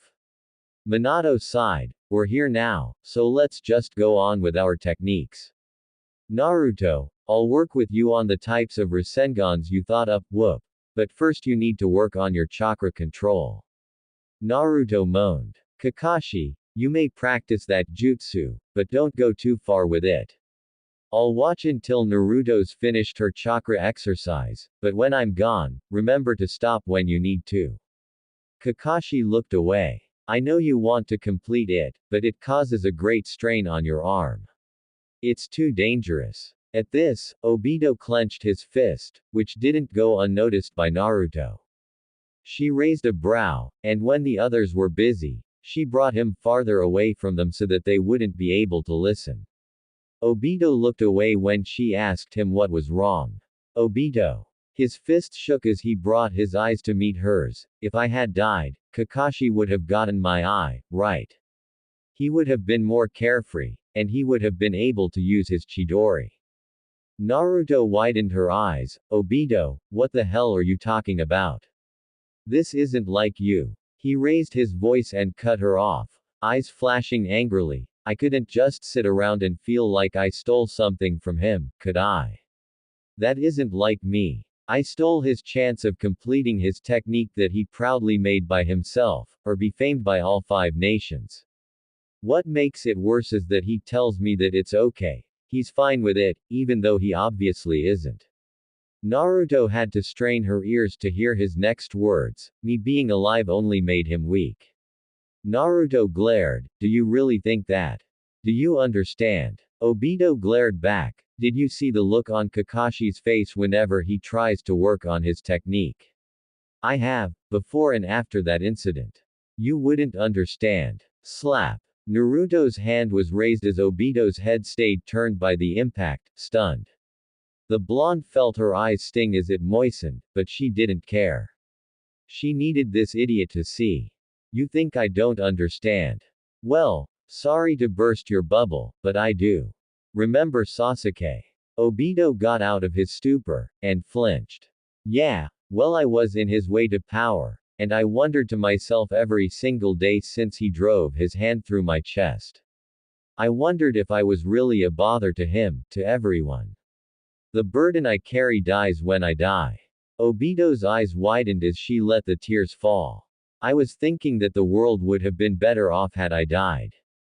Naruto smiled softly, her voice lowering in volume, but I didn't. I remembered my comrades. I remembered that it was thanks to them that I got this far, and I can't let them down after everything we've been through. I just had to get stronger. I got over it. Obito took off his goggles to rub at his eyes. It was because of that I got everyone finally to acknowledge me. I got stronger, both mentally and physically, and look how far I've gotten now. I got the chance to save the future, to give us a world of peace. Naruto shook her head and corrected herself. No, we have the chance to make a world of peace. She closed her fist, imagining it grasp onto her words firmly as she smiled, eyes flashing in determination. She blinked when he heard the boy whimper. She giggled, it up. You're a guy, aren't you? He sniffled and wiped his face with his sleeve. I'm not crying. I just got something in my eye. Naruto smiled softly, there's the Obito we all know and love. But still, if you're still in doubt, remember that Kakashi was relieved that you lived, and your death in the other timeline affected him greatly. Plus, you're strong even though we tease you about it, and the village would lose one of their comrades had you died. You have great flexibility in taijutsu, you can use the fire techniques very quickly. And the future Kakashi told me that you were a natural when you awoke in your Sharingan. You used it with great ease, despite it being your first time. Obito's face showed his shock, but he quickly recovered and grinned. He winced at the stinging of his now swollen cheek. Naruto cringed, and rubbed the back of her head sheepishly. Sorry about that. I got kind of emotional. I'll go get some ice, but could you tell sensei that? Obito nodded, and Mop glared. You owe me ice cream for this. Naruto snorted, yeah, I know. Man, sensei's gonna be pissed. She glanced back at Kakashi who was practicing Chidori. Anyways, you both make a great pair from what I have seen and heard. It's like you two were born to be yin and yang. Despite being opposites, you work like a whole. Naruto laughed sheepishly. I'm not making any sense, am I? Obito smiled. You are. He mumbled something she didn't catch. Naruto blinked. What? Obito shook his head. Nothing. Was there something else you wanted to tell me? Naruto's eyes looked down, before meeting his eyes again. Yeah, actually there is. I need to tell your clan about what happened. I need to tell Sasuke's dad. Obito-s in a breath, you sure? Have you told Hokage-sama yet? Naruto nodded, I'm going to. The Uchiha clan needs to know. They're going to plan a coup, remember? They might even be planning already. Naruto ran a hand through her hair. She let it down ever since she time traveled unlike before and sighed. Well, that's all I have to say. I'll go back to training then before Kakashi blows up in jealousy. Naruto glared and pulled at her hair. Obito. Stop. I admit that we had some awkward moments, but there's nothing going on between us. We don't like each other that way. She threw her hands up in frustration. Obito laughed loudly as she stomped off. It's thanks to you that I realized what I want to do. After Naruto rushed to get some ice pack from her house and back to the grounds, she guiltily handed it to Obito. Minato sighed. Naruto, just practice cutting leaves with your wind chakra and we'll work on the Rasengan once you're done. Naruto nodded, and went straight to it. As she expected, the first try was hard. She made 100 shadow clones. Everyone gawked at the sheer number of it to speed up the training. In about 10 minutes, she managed to cut the leaf until halfway, much to her pleasure. By a little over 20 minutes, she succeeded in cutting the leaf in 2 pieces. Since Minato seemed busy with Kakashi at the moment, she decided to try practicing the Rasengan first with adding wind to it. She got farther away from everyone else, going further into the forest. She made 2 clones, and molded her 2 types of chakra. Futon. Rasengan. The jutsu had made a large hole on the thick tree, sending splinters and large chunks of wood in all directions. Naruto jumped away as she brought her arms to protect her face.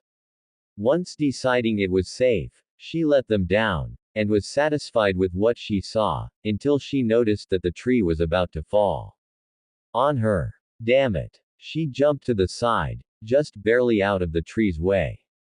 She let out a breath of relief before getting up, shaking off the small pieces of wood that had stuck to her jacket.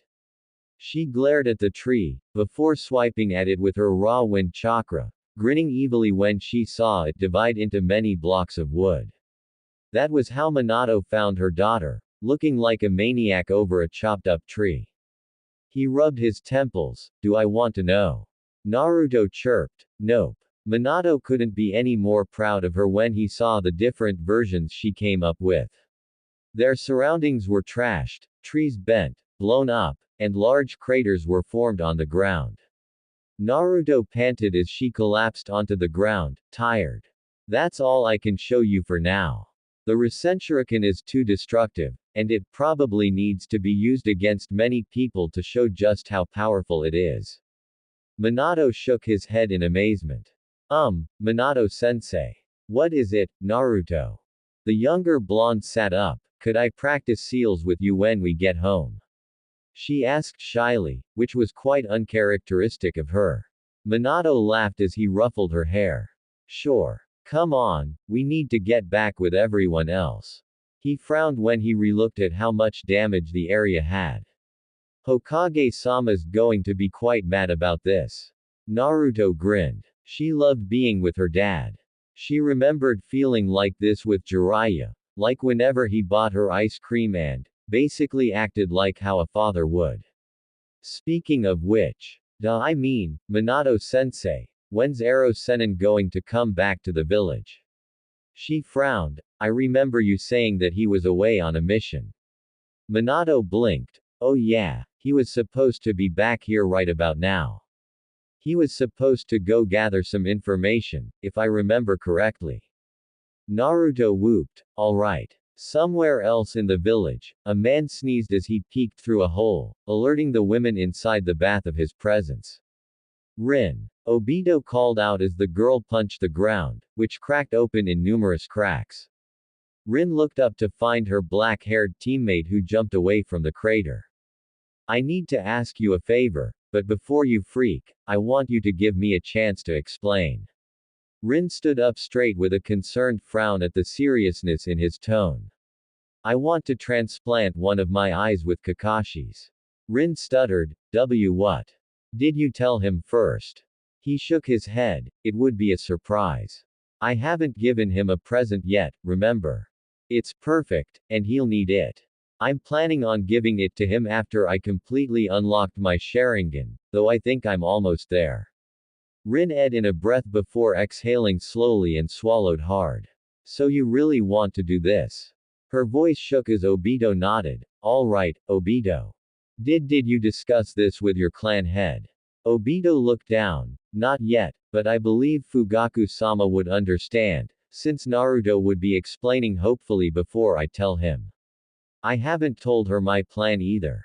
I actually haven't told anyone about this other than you, since it was something I thought up a few moments ago. Rin furrowed her brows. Naruto would be explaining what? Obito scratched his head, explaining the future and all that. Naruto, we all want to prevent them from planning a coup d'etat. Rin frowned. That might cause the clan to strive for more power if they know what would happen. Obito, as if sensing her thoughts, reassured her. Don't worry, it's Naruto we're talking about. She's good with words. Rin's lips tugged upwards as she nodded. You're right, she is charismatic. She must have gotten it from sensei. Charis what? Naruto was walking to the Hokage Tower after training, telling Minato that she'd try and arrive home by sunset. She still had a few hours, so she thought it would be fine. Until she stumbled upon Itachi.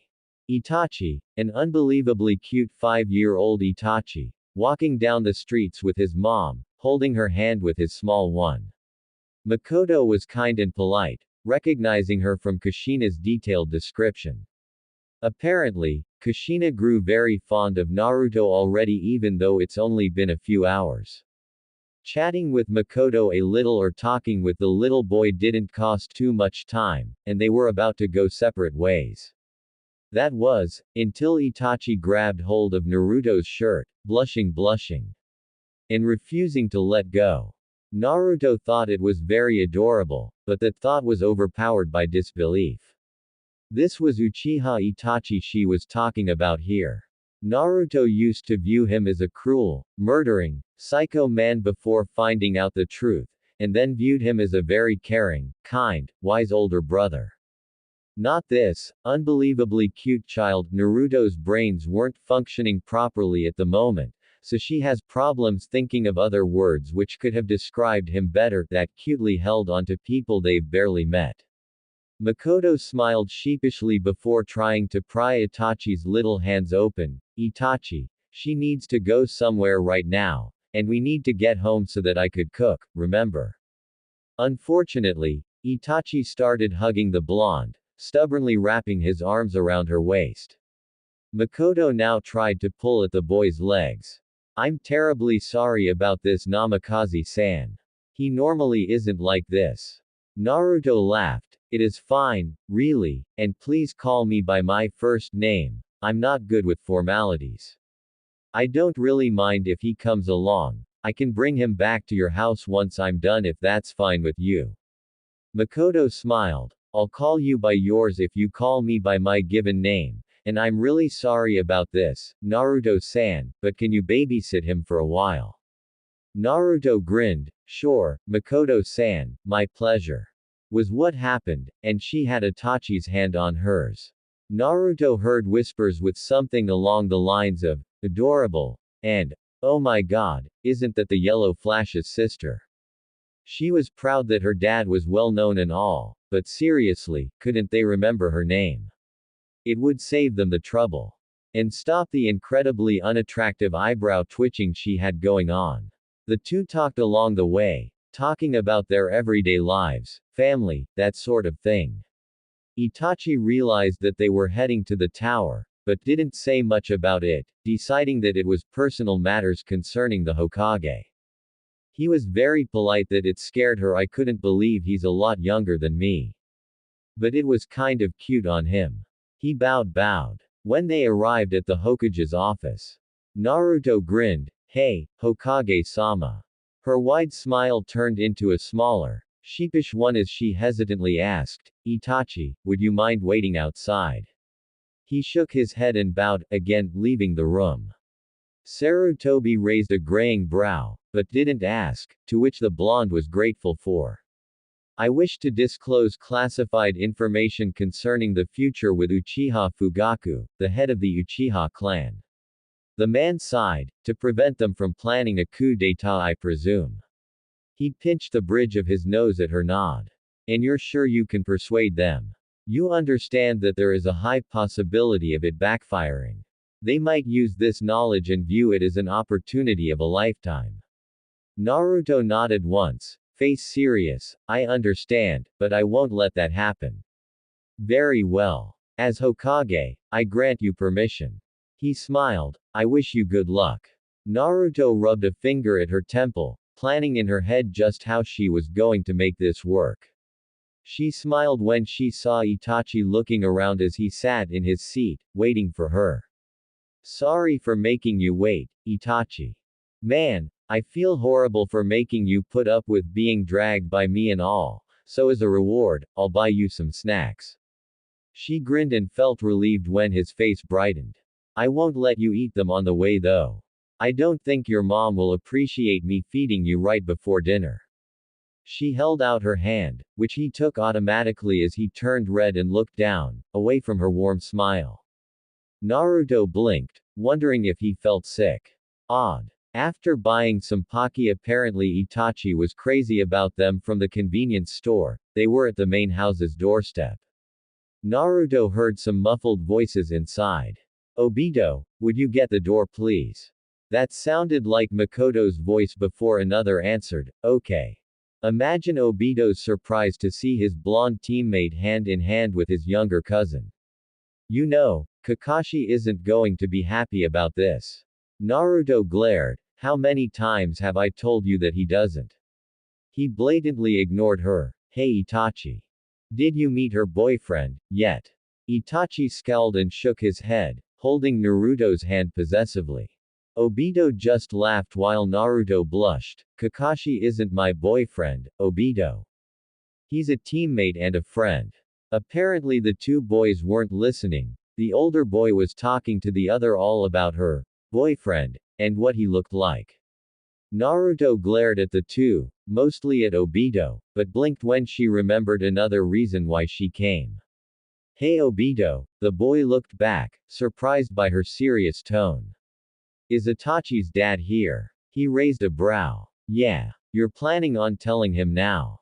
The Hokage agreed. Itachi looked back and forth, trying to understand what they were talking about, before Makoto called him in. Naruto nodded. Is he busy? Nah, I'll go tell him that you needed to discuss some important stuff. Naruto smiled gratefully. Obito went back in as Makoto came to greet the blonde, wiping her hands on her apron. Hello there, Naruto-san. Thank you for taking Itachi home. Would you like to come in? She bowed a little. Good evening. Yes, please. I just need to talk to your husband for a bit. The woman nodded, wondering what she wanted to talk about with him as they walked inside. Fugaku and Naruto stared the other down, the atmosphere tense as they sat on cushions with a low table in front of them. Makoto had brought some tea in before leaving the room quietly. Obito soon followed, scared out of his wits. The clan head waited patiently, occasionally sipping his cup. Naruto would do the same, face clear from expression. Fugaku had to admit, it was very unnerving to see this blonde child so mature after hearing her cheerful voice a few moments later. Obito frequently came around to visit, talking to the main family, and he enjoyed it in his calm, silent way. Obito had described Naruto as a cheerful type of person, much like himself. Fugaku hadn't expected her to act like himself. Quiet, stoic, and serious. Naruto finally decided on what to say. After a moment of hesitance, Fugaku-sama, I need to know this first before I tell or ask you anything else. She brought her eyes up to meet his. What do you think of power? Fugaku's eyes held surprise. Power. Naruto nodded. What do you think when you have the opportunity for power, at a heavy price?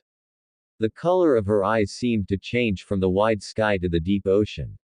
Say, at the cost of your family. Fugaku's eyes widened a fraction. Power. At the cost of his family.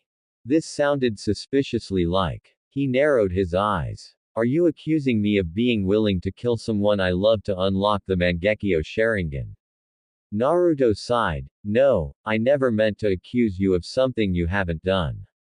It's just. She pinched at the bridge of her nose.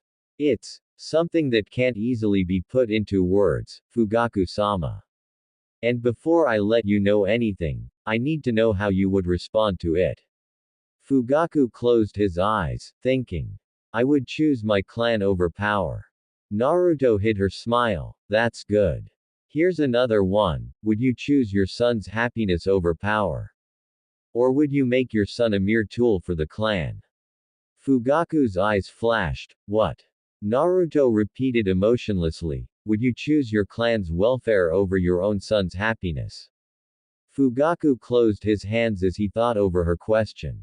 So you're asking me if I would choose the position of clan head over my role as a father? The girl nodded. I would choose my position as clan leader. I understand. Naruto noticed his shock and explained. My dream is to be the Hokage. I know what it means to be one. You have to be a good leader to lead your people. You have to be the role model for the children of your village. You have to set a good example. You have to choose your village over your own personal preferences. Fugaku's fists tightened. You understand well for someone as young as yourself. Naruto smiled. Thank you. She sipped her lukewarm tea, before putting the cup back down quietly. What do you think hatred is? Fugaku raised a brow, the emotion of intense dislike. Naruto laughed, although it held no humor. Right. Well, what about vengeance? Fugaku narrowed his eyes slightly. These are quite some questions you're asking. Vengeance is the desire for revenge. It is the desire to punish someone for what he or she has done, such as harming something or someone precious. Naruto nodded. It's a cycle of hatred. I've realized this before, after desiring for revenge myself. I realized that revenge does nothing but hurt more people, and it only renews hatred. This world is filled with hate, and still has seeds ready to sprout even more. I want to stop that. Fugaku sat still, stunned, at the words. He never has thought about this before, and hearing this from someone younger and less experienced. I've been through many things, Fugaku-sama. My life had many bad turns. I know many things that I shouldn't. I also know many things about the Uchiha clan as well. Fugaku glared. Is this a threat? Naruto blinked, and laughed. No, not at all. I want to save this clan, not destroy it. She pouted. I thought you'd understand that after all that talk. Fugaku sighed. I apologize. What do you know about this clan then? I know most of its history, legends, all that crap. Fugaku looked appalled, mostly at her vulgar use of language. She blinked, and smiled sheepishly. Sorry, I'm not a very formal person, so this is really taking a toll on me. Fugaku nodded once for her to continue. The Mangekyo Sharingan, the Uchiha and Senju clan's destiny.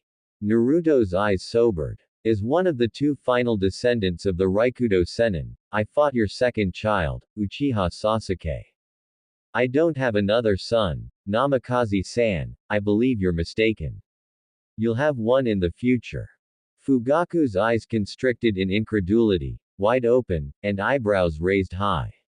It's possible. Namikaze Minato's Hiraishin, a space-time ninjutsu, is very much like a time travel technique. Summoning is also another form, although it uses another world. What evidence do you have to back up your story? She rolled her eyes. As I have said before, I know many things I shouldn't. I suddenly appeared a few weeks ago. I think it's quite believable. Fugaku sighed, irritated. Well, what do you want? Well, I just want to know what you think about things before getting to the point. She hummed, before deciding what to ask. What do you know of the Sage of Six Paths? The Sage of the Six Paths was the legendary figure who founded the arts of ninjutsu and created the ninja world. Why? He's more than that, but I wonder if I can trust you with this information. Her eyes turned serious, copying his cold demeanor. I'm quite loyal to the village, and I don't really trust you. He stayed silent, which gave her the signal to continue. You have some anger towards it, don't you? You believe that they were trying to put your clan under their thumbs. I was the same. They hated me for something I couldn't control, and I didn't know about it back then. I wanted revenge against them, to make them suffer as I did. But I didn't choose that. Instead, I chose to make them acknowledge me. It took me many years, but they finally respected me, and cared for me. They stood up for me against enemies that wanted to kill me. They risked their lives to keep me safe. She looked directly into his coal black eyes, seeing the shock. I know this is quite a hard thing to ask of you, but I want you to try that too. Fugaku didn't respond to her request. What happened to my clan? Naruto's eyes darkened. Its curse corrupted them, and finished them. Fugaku was taken aback. What curse? Their hatred. The curse of hatred was originated from the Uchiha's ancestors' jealousy towards his younger brother. Her eyes narrowed, the Senju clan's ancestor. The man said in a breath, leaning back. This was not what he'd expected. She knew too many things, as she said before, which supported the fact that she traveled back in time. He gripped his cup, and closed his eyes shut, contemplating. The fate of the clan rests on her hands. She has the power to let it be crushed. He has to avoid that in any way possible. How could we stop it? There are many chances all around you. The clan needs to brighten up, make them see light. Wasn't the Uchiha's strength their sight? How are they going to see the things around them if they were blinded by the darkness? It's time for this clan to move on, and the younger generations are there to help it. In the future, Shisui and Itachi will want peace. They were the hope of this clan, until you went too far and lost them. Naruto leaned a little forward, arms rested on the table, when you all were blinded completely with the crave for revenge. Fugaku took a deep breath as the lower half of his face covered by his folded hands, elbows stood on the table. The image of Sasuke doing the same in the academy flickered in her mind. She sighed. You know, Obito was supposed to die from the Canopy Bridge mission. Fugaku whipped his head up at her, hands slamming the table. How? She stared at his dark eyes. When Obito pushed Kakashi out of the way of a falling rock, his right side was crushed.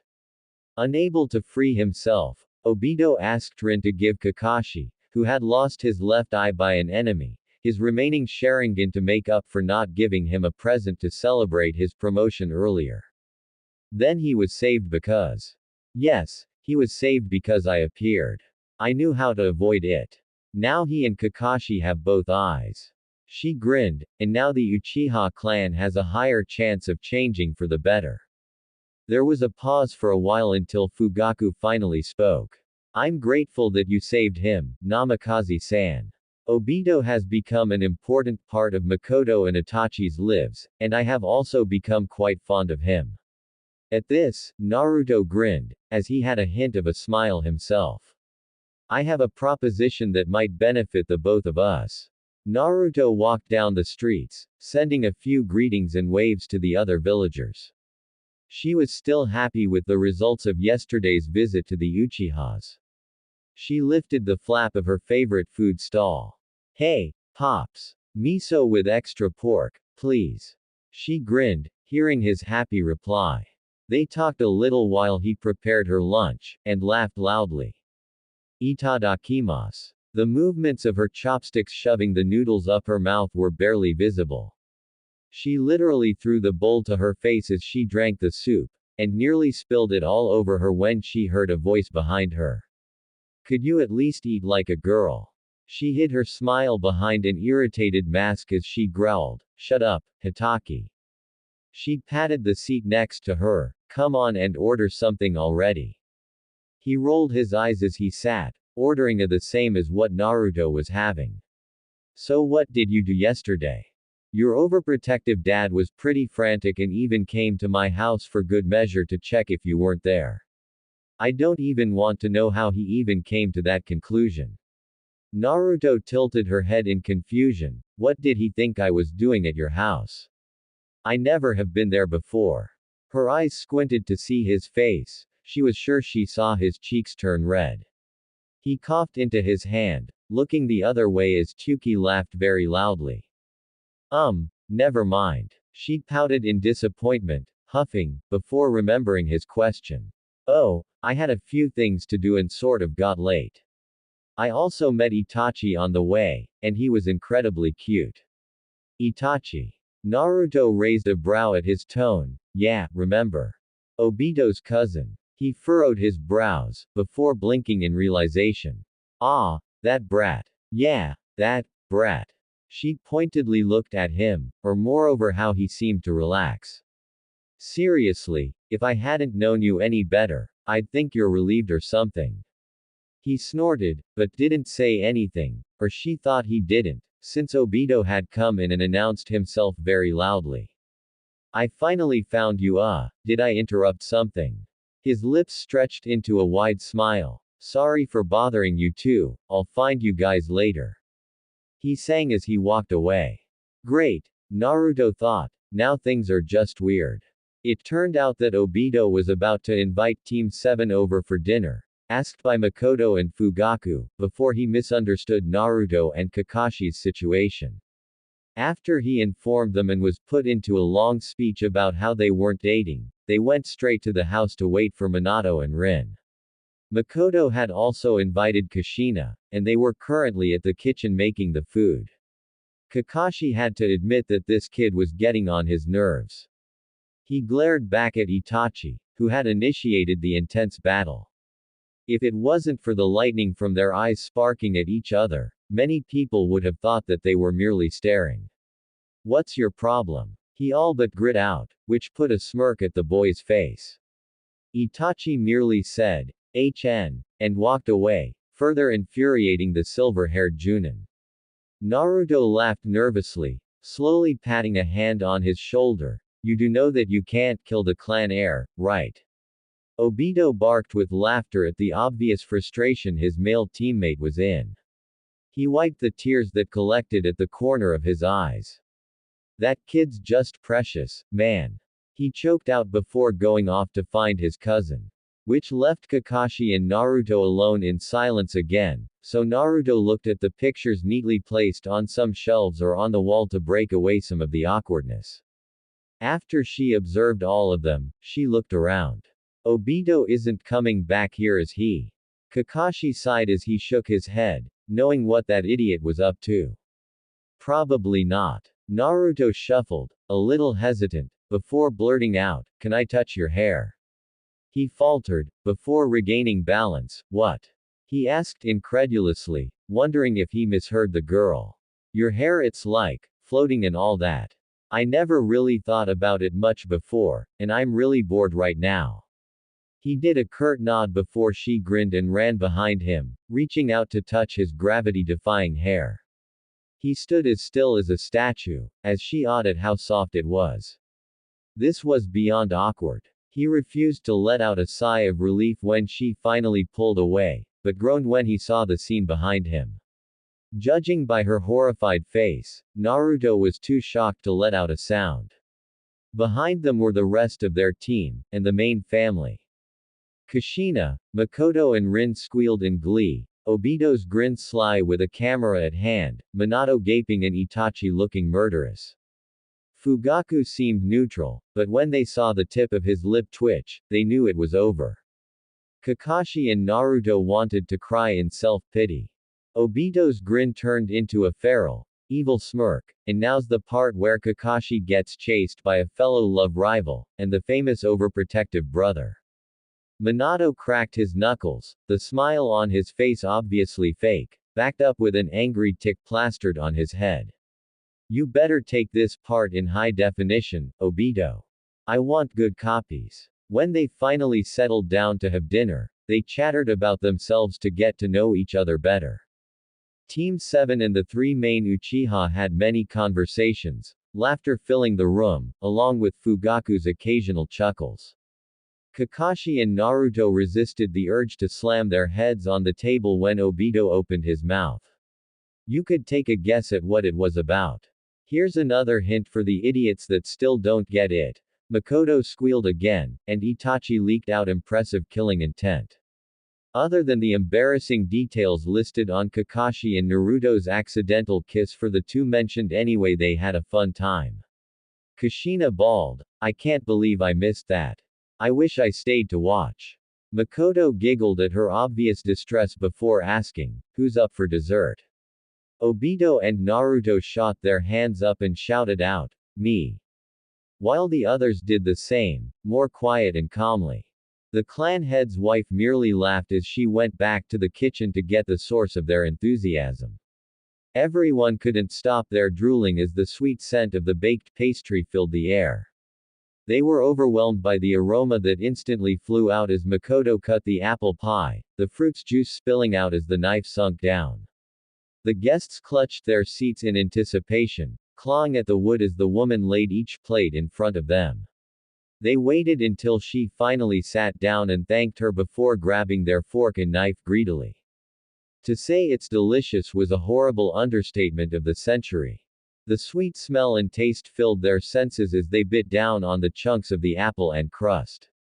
The cinnamon-scented apples did wonders to their mouths, and the pie was pleasantly chewy. The occupants in the room were at bliss. The guests helped clean up, sent many praises and their gratitude to the clan head's wife before thanking the family for the gathering and going back home. I heard from Kakashi that you went to his house to look for me. Why'd you do that? Naruto asked curiously. It had been bothering her quite a lot, especially since Tuki had laughed so much. Minato spit out his orange juice, before hurriedly wiping the table. It's nothing you need to concern why yourself with, Naruto. Just a crazy idea, that's all. He chuckled nervously. What were you talking about with Fugaku-sama? He seemed less antisocial today, and he even laughed. Naruto smiled, shaking her head before copying his words. It's nothing you need to concern yourself with, Dad. Her eyes grew wide and sparkled. When can I meet Ero Sennin? The man laughed and ruffled the girl's hair. He'll most likely come tomorrow to see you after he reports with Hokage-sama. She slumped on her bed, draping an arm over her eyes. She felt giddy about seeing her godfather again, but also nervous. He won't treat her like a father would, something he did in the future, of course. It made her feel sulky and depressed, but she squished that away. It was fine as long as he was alive and well. The thing bothering her most right now was the time limit she had for thinking up of how to stop the Kyuubi attack. Starting from the day before the Junin exams, there were only 17 months until the day of her birth. And also the day she might have to die. She noticed that her memories are beginning to blur at a rapid speed, and she doubted it was because of her forgetfulness. Her memories of her friend's appearance were starting to become unclear, but she could remember it again if she tried hard enough. She had asked the Nine Tails to copy and seal all of her memories politely as soon as she noticed it, which he complied rather grumpily. He had made a room to store all of it, and it was locked up by multiple chains and locks on the door. With this, she can bring people to her mind and let them see the flashbacks without having to explain for hours.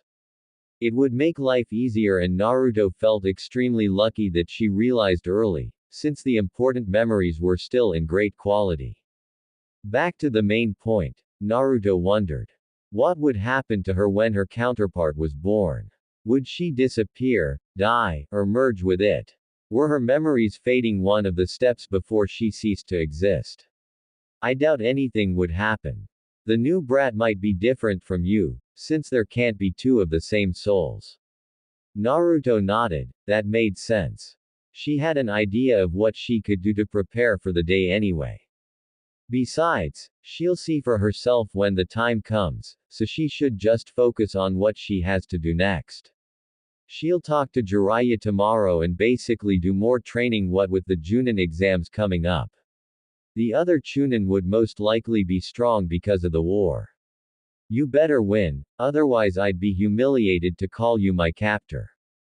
Of course I will, who do you think I am? Kyuubi snorted as he rested his head on his paws. An idiot. Naruto huffed, but smiled despite the insult. It still made her feel giddy that they acted like this, like B and the Hachibi. She brought her arms behind her head as she snickered to herself. I feel lucky to be with you, Kurama.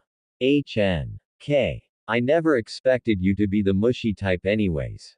This is her. She does look incredibly a lot like you. Naruto stirred at the voice, before cracking an eye open when she heard her father's.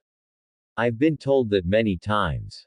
She rubbed her eyes as she sat up and yawned, catching the attention of both males in the room. The girl slowly looked between the two, before scrambling and falling out of bed in surprise. Jiraiya laughed loudly. She's sure interesting. What's your name, girl? She rubbed her hip, knowing a bruise would form soon. Namikaze Naruto. The white-haired man blinked in surprise. Naruto. The younger blonde grinned proudly as she sat on the dark wooden floor. Yup. The main character in the tale of a gutsy ninja. Jiraiya gaped, amazed that she was named after something he saw in a ramen bowl, and read his book. He got out of his stupor, as he took a good look at her face. He nearly recoiled in shock when he recognized that grin. He observed her more carefully, seeing the way her mouth stretched, the shape of her face and nose. Jiraiya looked at her hair. The way it flowed down to her waist was very similar except for the color. When she stopped grinning and her eyes were not crinkled upwards, he noticed the structure. His face turned serious, despite the incredulity of it. Naruto fidgeted under his calculating gaze, straightening her baggy orange shorts and getting the tangles out of her hair. What is it, Tt Ibeo? Jiraiya widened his eyes, and glared at his student. Since when did you and Kushina have a kid? I thought Naruto was your sister. Minato laughed nervously, but it trailed off when he realized he was serious. We don't. Not yet. Jiraiya raised a white brow. What do you mean? Naruto sighed. She didn't think he'd come this early and be so sharp with his observation skills. I won't explain everything, but I'll show you what I went through with pain. She turned to her FA.